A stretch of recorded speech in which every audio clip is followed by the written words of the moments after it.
within the eyes. APAC Privacy Screen Filters.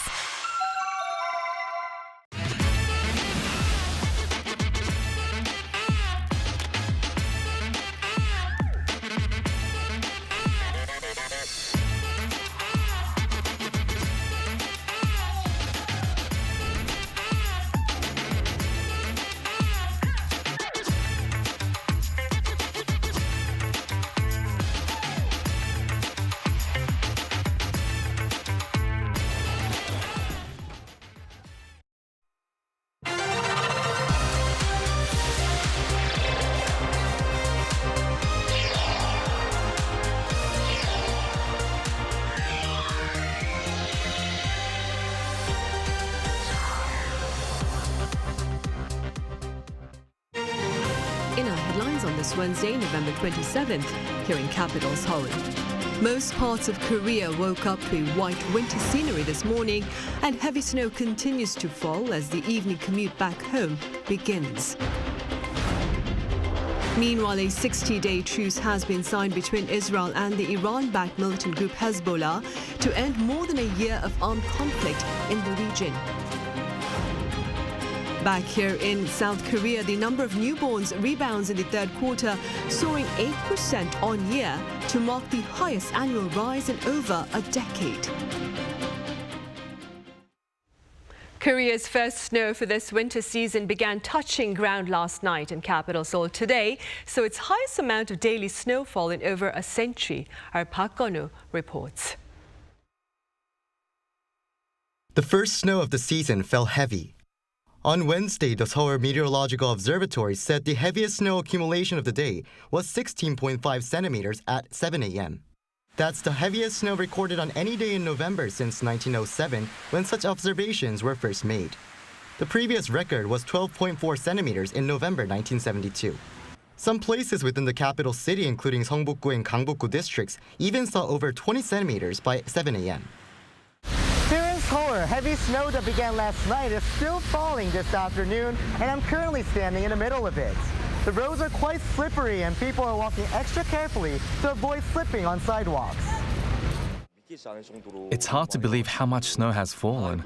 There's so much that the ground is soaked and it's still coming down heavily, making it difficult to walk around. The morning commute was especially crowded with traffic at a standstill in many areas. It's snowing so heavily that I couldn't see in front of me. There was the first snowfall of the season, which is exciting. Many commuters would have been flustered by the heavy traffic during rush hour.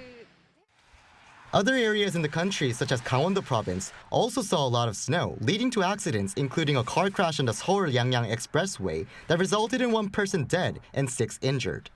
Scores of flights departing from domestic airports were also delayed or cancelled. Due to the heavy snow, the Interior Ministry activated Level 2 of the Central Disaster and Safety Countermeasures Headquarters Response Posture and raised the heavy snow warning to alert. Also, President Yoon Suk-yeol ordered related authorities to mobilize all snow removal personnel and equipment to prevent accidents and traffic congestion. He also ordered an increase in public transportation during peak hours. And the Korea Meteorological Administration predicted the heavy snow will continue across the country until Thursday morning. Park Gun-woo, Arirang News. In the Middle East, a truce has taken effect to halt the fighting between Israel and Hezbollah. Our Choi Soo-young has the latest. A deadly cross-border conflict between Israel and the Lebanon-based Hezbollah has now entered a 60-day ceasefire. On Tuesday, U.S. President Joe Biden announced that a U.S. and France-led ceasefire initiative started at 4 a.m. on Wednesday. He also said this could lead to a permanent cessation of hostilities. I'm pleased to announce that their governments have accepted the United States proposal to end the devastating conflict between Israel and Hezbollah. Effective at 4 a.m. tomorrow local time, the fighting across the Lebanese-Israeli border will end. Israeli Prime Minister Benjamin Netanyahu announced a ceasefire on Tuesday evening, stating that the promised agreement had been fulfilled. I have said many times that a good agreement is an agreement that is enforced, and we will enforce it.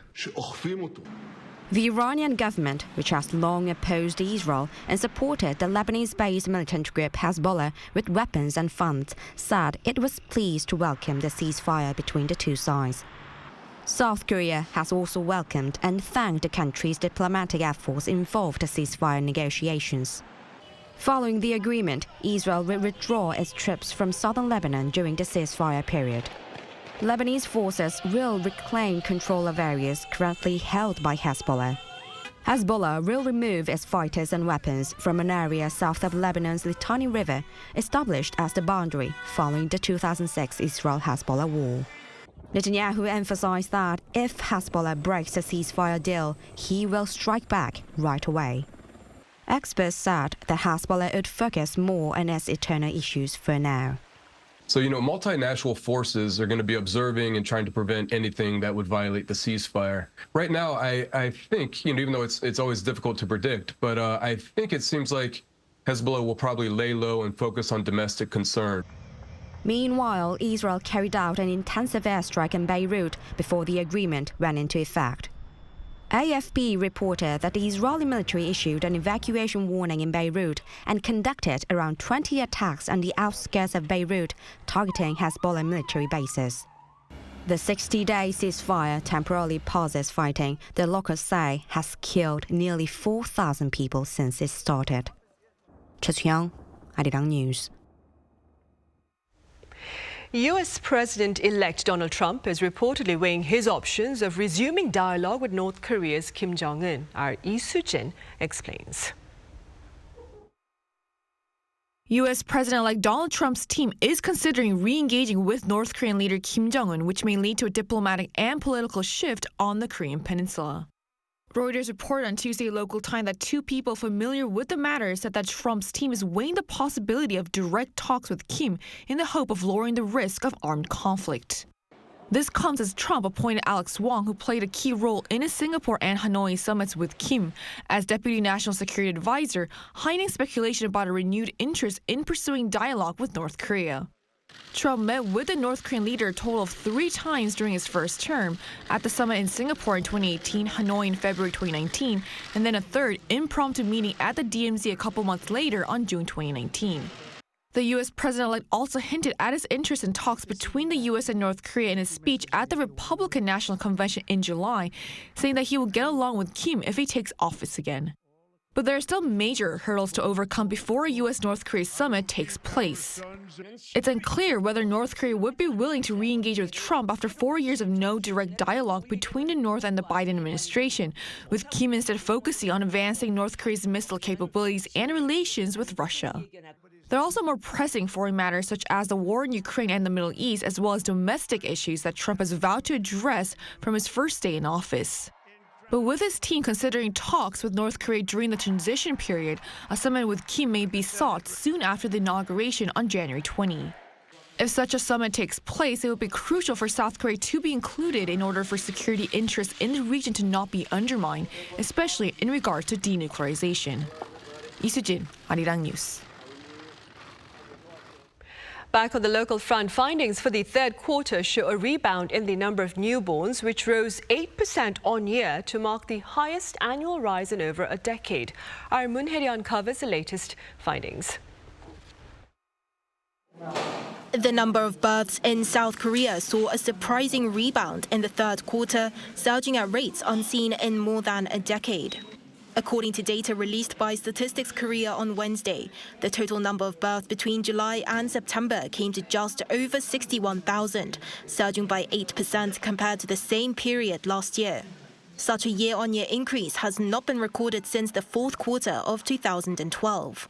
This brings the total fertility rate, the average number of children a woman will have during her reproductive years, to 0.76, up 0.05 from the previous year. It comes as the total number of births in September this year tallied up to 20,590, which is more than 10% higher than the same month in 2023, marking the highest increase for the month of September since 2010. If this trend continues, the country could see an annual increase in the number of births for the first time in 9 years. On Tuesday, the Presidential Committee on Aging Society and Population Policy predicted that the annual total fertility rate will come to 0.74. The government attributed the incline to the continued rise in the number of marriages recorded, as figures showed a sharp uptick of nearly 19% in September and 24% in the third quarter compared to last year. A spokesperson from Statistics Korea also commented on the increase in the number of women in their 30s, as well as changing views on having children. There are more women in their early 30s, and as you can see, the number of births from mothers in their 30s showed a large increase.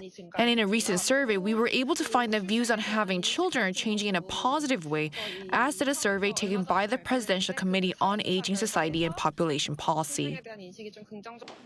Data shows that the birth rate for women aged between 30 to 34 years old had the sharpest year-on-year increase in the third quarter of this year, rising by 6.6%. Experts also say that it's worth noting that the large increase this year should be viewed as a base effect of a nearly 15% decline in September last year, and that population policies introduced at the start of this year will begin to reflect in the data next year. There were several new policies introduced at the start of the year that could have an effect, targeting newlyweds, the main group that will have children. So if there is to be an effect, it'll start showing slowly next year. Meanwhile, the number of deaths exceeded that of the number of births in the third quarter of this year, meaning that the country's population saw a natural decline of more than 28,000. Moon Hae-ryun, Arirang News. In other news, Korea's top economic policymaker has vowed support for advanced industries amid concerns over global trade under a second Trump leadership. During a related government meeting earlier on this Wednesday, Finance Minister Choi Sang-mok asserted that the next 6 months will prove to be the golden hour to set the future path of Korean industries.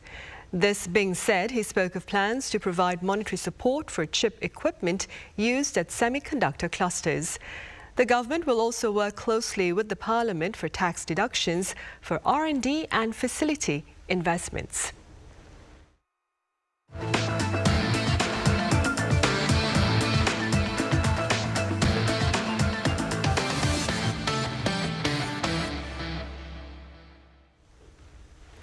An end-of-year concert took place here in South Korea aimed at raising greater awareness about the plight of people held against their will in North Korea and about the pain of separation on the Korean peninsula. Our culture correspondent Song Yoo-jin has details.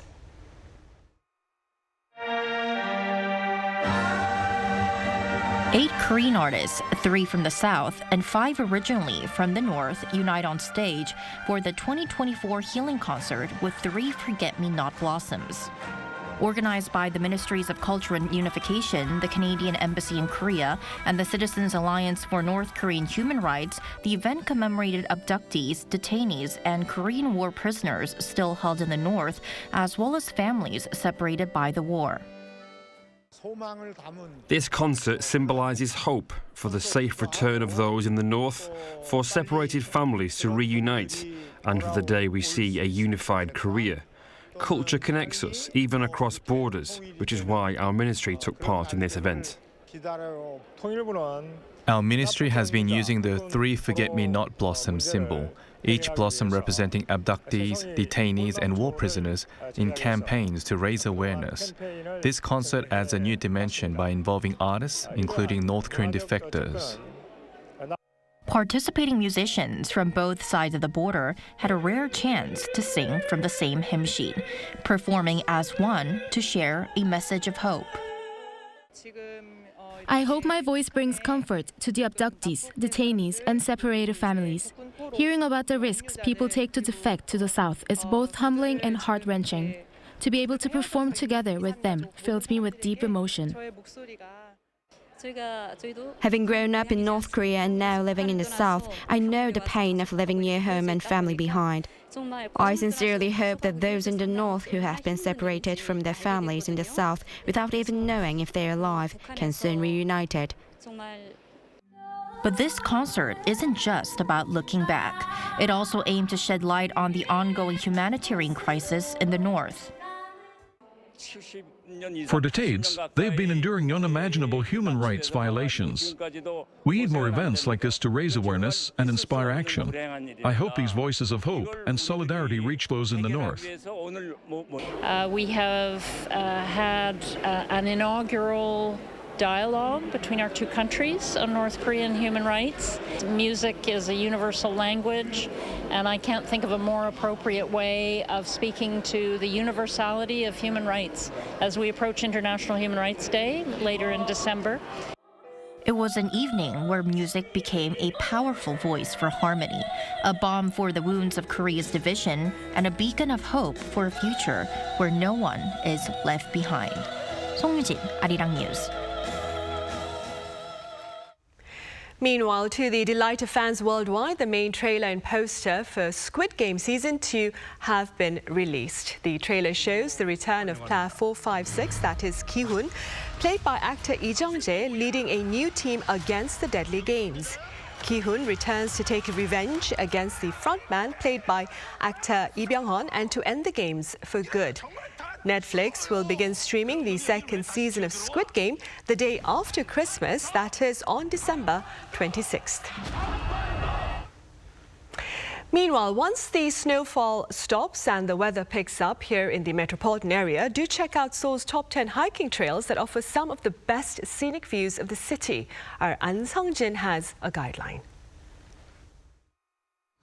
Lucia loves hiking, especially since she came to Korea a year ago. Bukhansan, Inwangsan, Gwanaksan. Mountain after mountain, she has hiked at least 10 peaks in Seoul. What's helped her enjoy hiking even more are the various programs offered by the Seoul Hiking Tourism Center, which is run by the Seoul Tourism Organization. We have this wonderful hiking center that organizes these tours for free, and the guides are very attentive and very helpful and friendly. The center runs roughly 4 hikes a week. Applicants sign up online and then turn up at the meeting point and hike. On a day with great fall weather like this, even hiking beginners like myself can fully immerse in the beautiful mountain scenery in Seoul. I've made a lot of friends here, and it's so easy because everyone usually comes alone and kind of searches the same thing. It's not just hiking on offer. The hiking center offers other programs such as an indoor sports activities, fortress tours, tea ceremonies, temple visits, and various other events that show a glimpse of Korea's natural landscape. For those that are in need of gear, the Seoul Hiking Tourism Center offers rentals as well. From hiking poles to outdoor jackets, whether you come prepared or not, it's no problem. It's really rare that there are mountains near the big city like Seoul. It's not only important for just looking at Seoul city, but when you hike up, you can see all the scenery of Seoul, and this is really fascinating. So we thought that could be the new trend of K-tourism. With the center providing everything needed, why not take a stroll or hike up the mountain the next time you're in Seoul? Han Sung-jin, Arirang News. And Korea's Incheon city is playing host to a global gathering that seeks to promote wind energy as a viable and sustainable energy option. Our Shin Ha-young reports. Amid global efforts to triple renewable energy capacity by the year 2030, the Asia-Pacific region is drawing significant global attention in terms of its wind energy. According to the Global Wind Energy Council, the APAC region is expected to account for over 60% of new wind capacity worldwide between 2024 and 2030. South Korea is seen as a country that can lead APEC's wind energy growth by leveraging its supply chain strengths and advancing industry-friendly policies to meet its 14.3 gigawatts offshore wind goal by 2030. There's not many places in the world where we can look and see the technical expertise, the industrial capacity that we see in Korea, and really a potential not just to supply the Korean industry, but to supply projects all around the world. The remarks came during an opening ceremony of the APAC Wind Energy Summit 2024. Following the recent COP29 summit, wind industry leaders and government officials from 13 countries gathered in Incheon, South Korea to discuss challenges in wind energy sector and ways to accelerate its growth. 2024 is a milestone year for wind energy in South Korea, with February 27th designated as Korea Wind Energy Day, and the government announcing a 100 trillion won offshore wind expansion plan. The key sessions during the summit dealt with investment within the industry as well as offshore wind supply chain issues. I think the key takeaway for me is that we need to do more as a region to collaborate, to reconcile with the fact that carbon emissions doesn't care about border, and we shouldn't care either. And project development can take a long time due to lengthy permits and complex regulations, creating uncertainty about investment scale and timing. South Korea is no exception.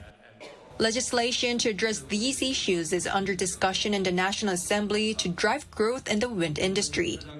the best advice that we can give, in particularly where an environment where as countries we compete for the same resources, and as an industry we compete with other resources again for the key minerals, for the key materials that go into it, that we ensure that we have a barrier that is as attractive as possible, allowing corporates and developers to have a pathway to profitability. Jens Orfield, the regional president for RWE Offshore Wind in Asia Pacific, added that despite concerns over a potential slowdown in U.S. renewable deployment ahead of Trump's second term, it could create opportunities for Asia, including South Korea, to strengthen the energy transition. 신하영, Arirang News.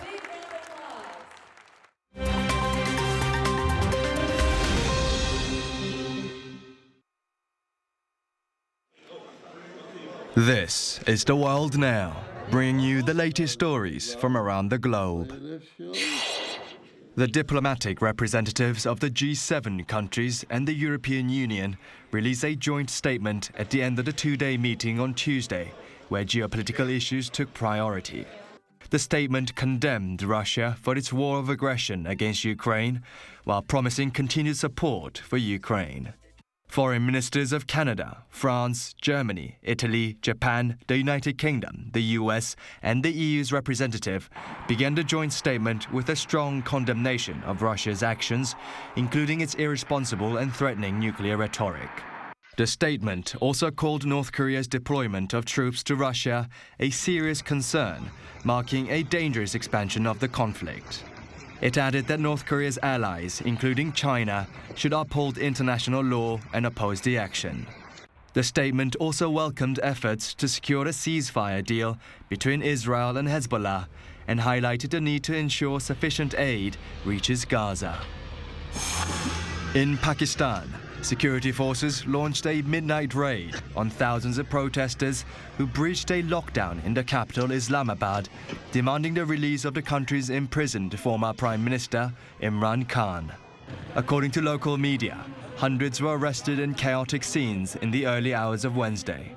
Supporters of Imran Khan's PTI party, led by his wife Bushra Bibi, clashed with Pakistan security forces earlier on Tuesday, with reports that at least 6 people died in the violence. The imprisoned former PM urged them to fight till the end. Protesters broke through several lines of security towards the heavily guarded red zone in the city's center, which houses the country's parliament and other key offices. Khan's PTI party said it planned to stage a sit-in protest in the red zone until Khan's release. Now, Imran Khan has been in prison since August last year, but remains popular in Pakistan. The very best from the world of television, initially from outside the US, including actors and TV shows, were honored at the 52nd International Emmy Awards in New York City on Monday. Thailand's Chutimon Chuengcharoeng-Sukiing, nicknamed Alkbab, was named Best Actress for her role in Hunger, while British actor Timothy Spall won Best Performance for his role in the true crime series The Sixth Commandment. French-Japanese drama series Drops of God won Best Drama Series, while Argentina's División Palermo was crowned for comedy. Now, the Founders Award, given for contribution to the quality of international television production, was handed to veteran TV writer and producer David E. Kelly. The world's oldest man, John Tinniswood, has died aged 112, according to the Guinness World Records on Tuesday. Tinniswood, born in 1912 in Liverpool, England, passed away at a care home in Southport, surrounded by music and love, in the arms of his loved ones on Monday, according to a statement by his family. Born in the same year the Titanic sank, Tinniswood survived 2 world wars and global pandemics and worked as an accountant before retiring at 60. His favorite dish was fish and chips, and he followed no special diet. Now, the Guinness records say staying mentally active may have contributed to his longevity. Kim Seong, Arirang News.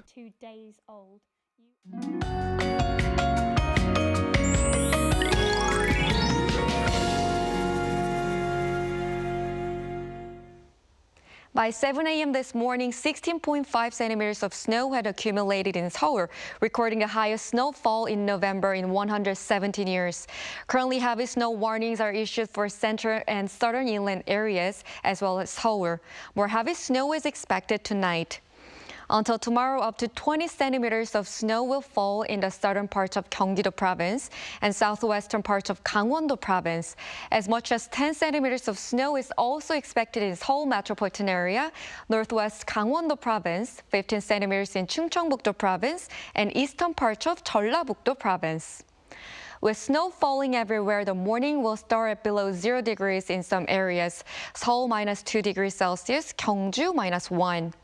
Daily highs will move up to 4 degrees in Seoul, Gwangju and Gyeongju 10 degrees. Daytime temperatures will be colder tomorrow and Friday. Please dress extra warm and be careful out on the slippery roads. That's all for Korea. Here are the weather conditions around the world.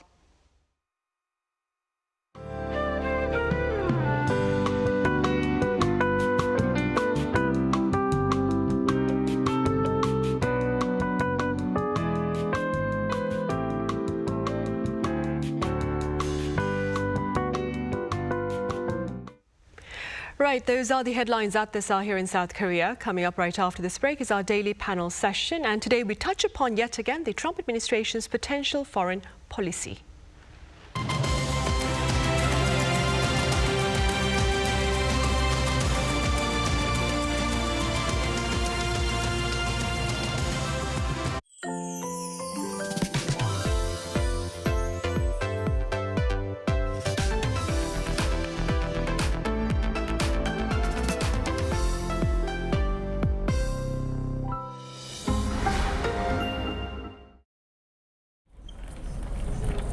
AI, what are some dishes you should try in Korea? Recommended food to eat in Korea are Korean barbecue, fried chicken, kimchi, kimbap, kkbap. 에이, 이걸로는 부족하지. 진짜 한국에선 어떻게 먹는지 알려줄까? K 바비큐? 신김치랑 먹어야지. 치킨? 클래식한 치킨부터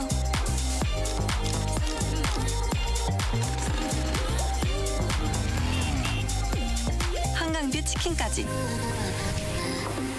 치맥 페스티벌은 처음이지? 김치? 종류만큼 먹는 법도 가지각색. 김밥? 시장에선 이렇게, 산에선 이렇게, 바다에선 이렇게. 국밥?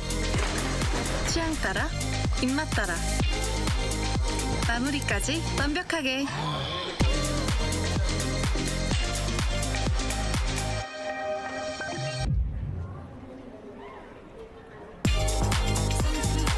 이런 한국, 와보지 않고는 모를걸?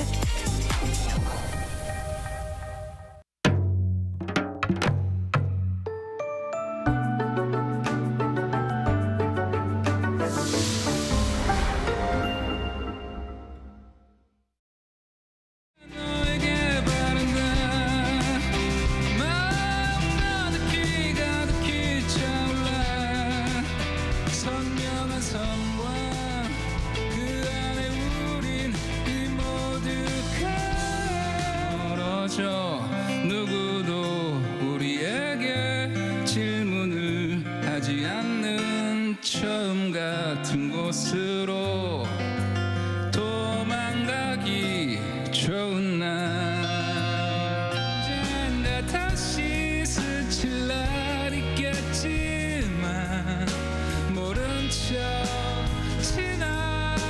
있겠지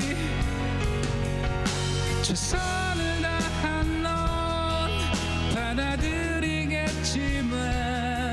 서툴렀던 난 아직도 기적을 꿈꾼다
The president also remains committed to boosting Korea's ties with its global partners on the sidelines of this latest. To discuss the current security environment. The United Nations most powerful body on global security, expressing hope stock markets around the world have taken a hit amid speculation that the US Federal Reserve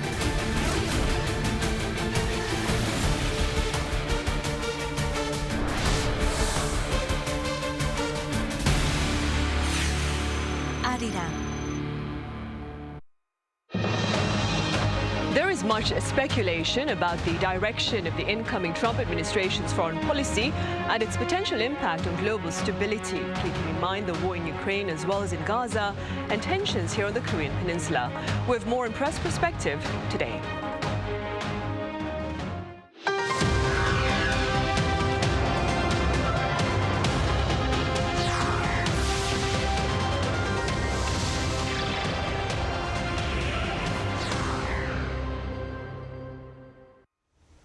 Welcome to Wednesday's edition of Press Perspective for November 27th here in South Korea. I'm Min San-hee. Today we revisit the topic of America's foreign policy under a second Trump leadership on global security, including that here on the Korean Peninsula. For more on this, I have Professor Park Won-gun at Ewha Women's University live on the line. Professor Park, it's a pleasure to have you with us. Thank you for having me. I also have Sébastien Fellatier, correspondent for French daily Le Figaro. Sébastien, it's good to have you back. Thank you for your invite. Good to be back indeed. Right, Sébastien, we'll start with you then. Let's begin with the remarks shared by U.S. Security Advisor nominee Mike Waltz on Fox News regarding Russia's invasion of Ukraine. Sébastien, what exactly did he say, and what endgame do you envision to this war under a Trump leadership? Indeed, this is a major issue that is maybe the most pressing foreign policy item that is waiting next U.S. administration, at least when we listen to what Donald Trump and his close advisor have been saying during the campaign and more recently. So indeed, Mike Waltz during this interview said, quoting, that we need to bring this to a responsible hand. So he stressed the need to finish this conflict. That's echo what Donald Trump said in the campaign trail, where he said, I quote him again, he said he could stop that war in 24 hours. So this is clearly the focus of this new team that is gearing up for the White House. The whole question is, how do you achieve that? I mean, this second Trump administration will invest a lot of resources on trying to finish this conflict in Europe.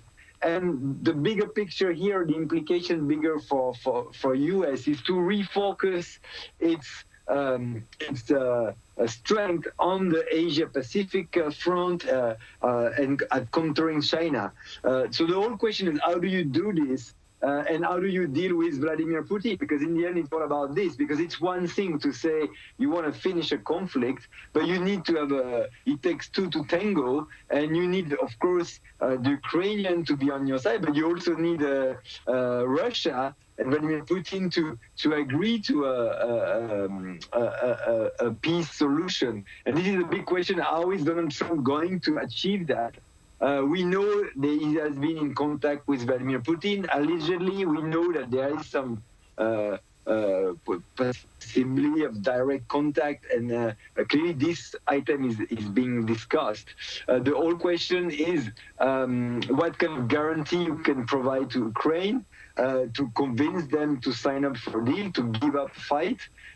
So one possibility when we look at how Donald Trump has been behaving in the past in his first time, he often has been raising the bar in order to then climb down and negotiate a deal. So the whole question is whether next year when he's in charge, is he going to raise the bar? I mean, Mike Waltz in his interview mentioned about the needs, according to restore deterrence and restore peace. But restore deterrence means you also need to tell your opponent, the Russian, that you are ready to support and to increase the cost of continuing the conflict. So the whole question is whether this administration is going to jump into conversation and whether Russia is open to that, or whether there first need to be a kind of a raise of tension. And we've seen the recent move from the Joe Biden administration to allow long strike missile to be used by the Ukrainian side. And it seems that the Trump team is also supporting this. So let's see how the first coming months going to go. But it might be first tension and then at the same time some peace overture. Right then, Professor Park, what are your thoughts regarding a potential Trump-framed ceasefire deal for Ukraine and Russia? Do you believe a fair deal will be sealed, or do you fear that a deal that simply extends victory to Russia will be the case? Well, we are not sure at this very moment because there are so many speculation about this so-called peace deal or the truce between Ukraine and Russia. And even though, as just Sebastian mentioned, that Trump had a pledge to finish this war within 24 hours. Of course, it's practically impossible to finish this this war within 24 hours. But there are a couple of the suggestions that made by the Trump's people, including of course, Vice President-elect J.D. Vance. And overall, I can say that their offer is like a frozen conflict. It's similar to what the Korean War has ended. Of course, it's not the permanent end. We don't have the peace treaty. We just have a ceasefire and truce, and very similar thing. And there are a couple of characteristics. First, simply accept the two parties, the current situation. I mean, the current front line that both Russia and Ukraine should accept. That in this kind of situation, if it's applied, and then Ukraine will lose 18% of territory, including the Crimea. And on the other hand, Russia already reoccupied around 50% of the Kursk region. So it's giving far more advantage to Russia. And at the same time, second, the offers that made by the Trump's people is that no permanent membership in NATO for the Ukraine. At least some people say like 20 years, and Ukraine shouldn't participate in NATO. And third one is of course, if the Ukraine and Russia finally agree to some kind of agreement, then United States will continue to support Ukraine. Of course, we know that Trump will not directly support Ukraine. All the burden and responsibility are going to go to the NATO countries. Right. Sebastian, keeping in mind what Professor Park has just said, what would be the broader implications of a ceasefire deal in favor of Russia by perhaps freezing the war on the territories right now and providing Russia with more Ukrainian land? What would that mean for Europe as a whole? Well, the implication will be first global, but of course, Europe will be on the front line, and this is mainly for the Europeans that the stakes are the highest. But at the global level first, I mean, of course, a ceasefire that will basically recognize de facto Russian conquest will be a major win for Russia, but also for countries that are close to Russia. I mean, of course, North Korea as ally, but also partners like China and a lot of authoritarian government who have close relationship with Russia will see this as a sign of weakness from the so-called Western democracies, and they will and it will comfort Russia as one of the key players on the world stage. So there is this global implication. And of course, from the European perspective, this is far more acute because it's the issue of the security of Europe. Many countries, especially in the eastern part of Europe, like Poland or Romania, are concerned that Vladimir Putin might not stop in Ukraine, that he might want to push his influence westward and challenge potentially some of the border. We're thinking also of Moldova. We're thinking of there are some potential hotspots. So there will be a major concern. And of course, there's a bigger concern about NATO, about the credibility of NATO. So this is also where it depends how far U.S. and Donald Trump administration withdraw from the scene, how far they want to keep involved in NATO, and whether the Europeans have to face more together and alone their security. And the question is whether Europe will stand united on this, whether they will put up a united front to get involved in the peace talk and to have a say in Washington, or where they're going to fragment it.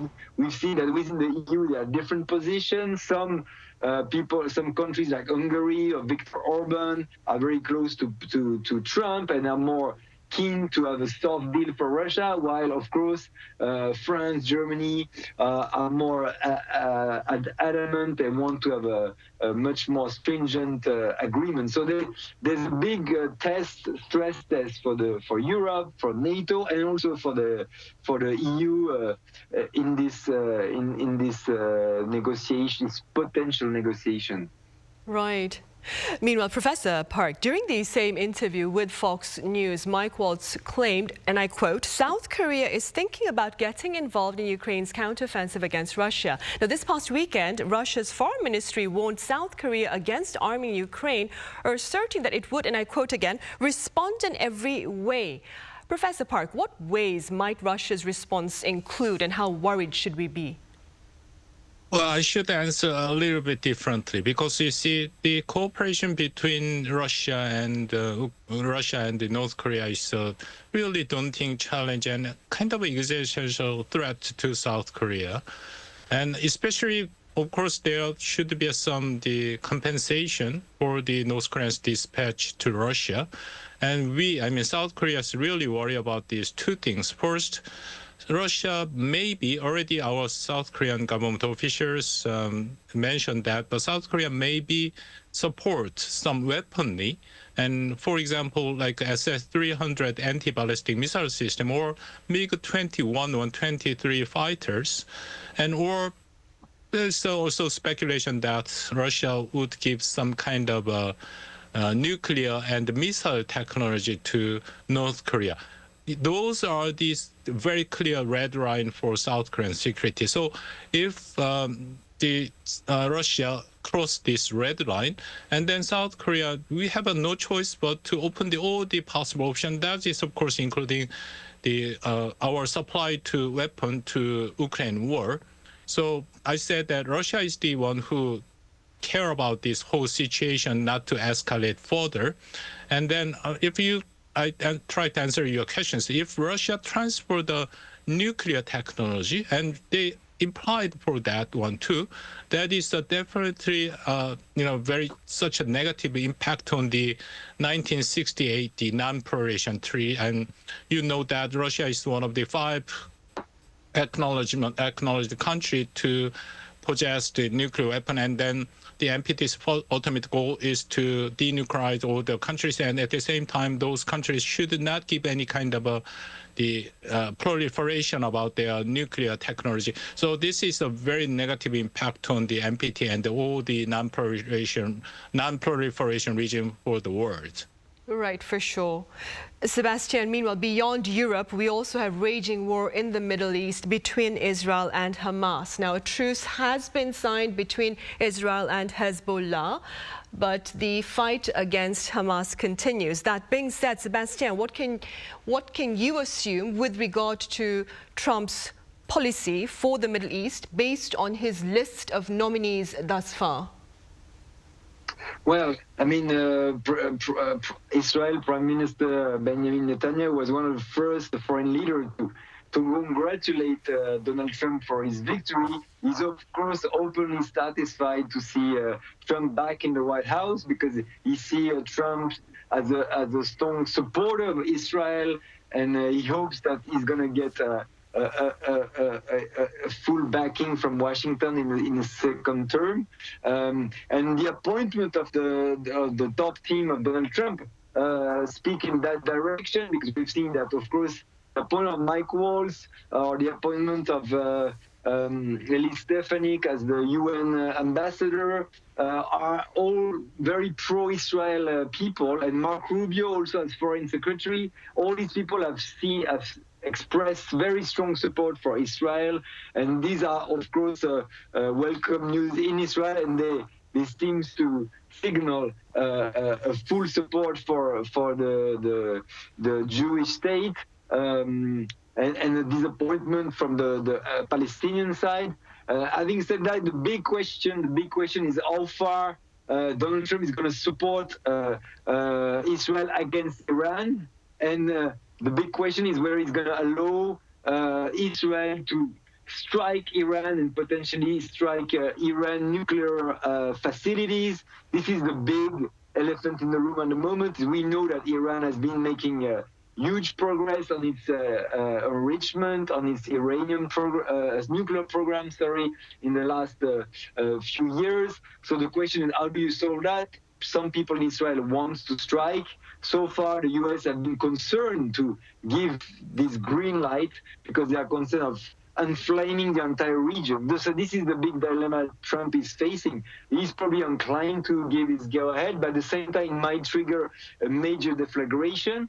And a lot of countries in the region, including countries who have been close to Donald Trump, are not keen on that. Even Saudi Arabia, the de facto leader of Saudi Arabia, Mohammed bin Salman, has been trying to mend the fence with Tehran recently. They are worried that it will be a further escalation. So this is the big question mark, and it's still unclear whether beyond the maximum pressure policy that we expect, whether this will go as far as striking directly the Iran leadership.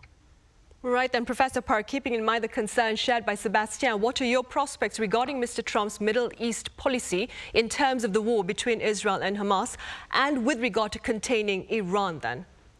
Well, I have a little bit different thought about this Trump's possible Iran and possible Middle East policy, because first of all, we know that Trump, he simply hates war. So the ultimate goal is to stop all the war in the world, because he considers war is very bad for their economy and it's bringing some inflation. So I think second one is that we have to think about is Trump is simply pursuing some legacy, and all the U.S. presidents who start the second term, they wanted to have some achievement in the foreign affairs. So, and especially Trump, and he's really wanted to get some Nobel Peace Prize. So I think to feel that he can have a chance to get this Nobel Peace Prize is that Russia and Ukraine war and the Middle East. So Netanyahu also is a very close friend to Trump, and so he knows very well what Trump has pursued. So he will give what Trump wants, and of course that is ceasefire. So that's why he is currently very intensified this conflict before the January 22 next year. And about the Iran, and of course, Trump will put more pressure on the Iran, and we all know that Trump is the one who withdrew from the JCPOA, the nuclear deal with Iran. So he, of course, he reintroduced sanctions. But I don't think the Trump would agree to have any kind of military attack by Israel to Iranian side, because it can escalate the Middle East situation. Instead, probably the Trump will use the economic sanction and more intensified economic sanction to control the Iran. And also the Iranian side, you know that Iran's the president he elected last July, he's the reform-minded the president. So I think Iran has a better chance to come to the negotiation table with Israel and the United States. Right, then moving beyond Europe and the Middle East, Sebastian, here in Asia, as you mentioned at the start of our talk, the incoming U.S. administration, that is the Trump administration, has vowed to take an aggressive approach toward China. That being said, Sebastian, what are your thoughts regarding future ties between Beijing and Washington under a second Trump leadership? Well, we know that China has been the main target of Donald Trump on the foreign policy already during his first term. We know that he triggered the so-called trade war with China, and he's always been saying this is the major focus for the U.S., and there's a bipartisan view in Washington about this. So clearly there is a stance that the U.S. need to focus its resource, both military but also its economic tool, against Beijing. I think is the world's second largest power. So the whole question, how he's going to do this? We know that, as he mentioned, the trade avenue is the first priority. He's been mentioning regularly about tariffs. He wants to impose a 60% tariff on China. That's what he claimed during the campaign. The question is whether he's really going to go to implement that threat. We know that yesterday he already said that he's going to impose from day one an additional 10% tariff on China. He already did that in the first mandate with around 25% increase. The whole question again is whether Trump is trying to go for a full trade war or whether he's going to use this to negotiate a deal. We remember in the first term, he also was very hawkish on trade, but then negotiated with Xi Jinping a trade deal in the second part of his mandate. So we are going to watch very carefully to what extent he's going to fulfill his threat on tariff, or whether he's going to be open to negotiation. Clearly, on the Beijing side, there's incentive to try to find a compromise to prevent this punitive tariff. That's the main avenue. The other avenue is, of course, security, military things. And the question is what Trump is going to do about his ally, the U.S. ally in the region. That here there are some question marks, because we know that in the past he's been very uncertain about alliance. He even threatened to withdraw some of the troops, like in South Korea, or at least to raise the defense cost. So the question is how he's going to invest in the alliance. The Joe Biden administration has put a lot of emphasis on rebuilding, strengthening the network of military alliance in the region with the Philippines, with Japan, with South Korea, but also with Australia. Is Trump going to build up on that, or whether he's going to weaken those ties? And that would be, of course, an opportunity for China to counter that network. Right, Professor Park, then how do such tensions between the U.S. and China look to affect South Korea? Well, that's kind of a very broad question, but we are sure that it's going to be a very negative impact, not only for the South Korea, but all over the world. But think about our incumbent, the South Korean government, Yoon Suk-yeol government. I think we have a little bit better chance to deal with this very daunting challenge than our previous South Korean government, because we have for past 2.5 years to have a very close cooperation with the United States. We all remember that last year Camp David and also the South Korea United Summit, and even for the 1.5 years ago, South Korea has introduced our own version of the Indo-Pacific strategy, and then we are saying that we are pursuing free, peace, and prosperity for the Indo-Pacific strategy. And then probably you remember that the first term of the Trump era, and Trump also had introduced the Indo-Pacific strategy, and then they emphasized free and open Indo-Pacific. So there are many common ground that South Korea and the United States and Trump administration can cooperate. And also we have of course, it's a daunting challenge for sure, but we can come up with a deal with the Trump administration in a sense. Right. Well, we'll have to end our talk on that positive note then. Professor Park, as always, thank you so much for your insights today. And Sebastian, thank you very much for your time and your thoughts. Thank you. Thank you so much. Right. Well, that ends this edition of Press Perspective. Thank you for watching. See you same time tomorrow.